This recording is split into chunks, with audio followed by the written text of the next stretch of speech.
பட்டாலிங் ஜெயா மாநகர் மன்றம் MBPJ இன்று வெளியிட்ட அறிவிப்பில் சட்டவிரோதமாக குப்பைகளை வீசுபவர்கள் மீது நகரம் முழுவதும் கடுமையான நடவடிக்கை எடுத்து வருவதை தெரிவித்துள்ளது. பட்டாலிங் ஜெயாவில் உள்ள 43 முக்கிய இடங்கள் அடையாளம் காணப்பட்டுள்ளதுடன் 16 முக்கிய இடங்களில் நிகழ்நேர கண்காணிப்பிற்காக வெவ்வேறு திசைகளுக்கு நகரக்கூடிய CCTV கேமராக்கள் நிறுவப்பட்டுள்ளன.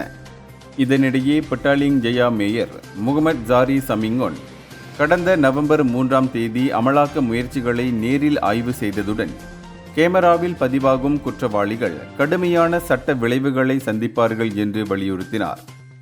இந்த புதிய திட்டம் நகரத்தின் ஸ்மார்ட் நிலையான மற்றும் மீள்திறன் கொண்ட PJSSR 2030 தொலைநோக்கு பார்வையின் ஒரு பகுதியாகும். இது இலக்கிடப்பட்ட ரோந்து பணிகளையும் பொதுமக்களின் விழிப்புணர்வையும் இணைத்து பட்டாலிங் ஜெயாவை சுத்தமான மற்றும் பாதுகாப்பான சமூகமாக மாற்றுவதை நோக்கமாக கொண்டுள்ளது.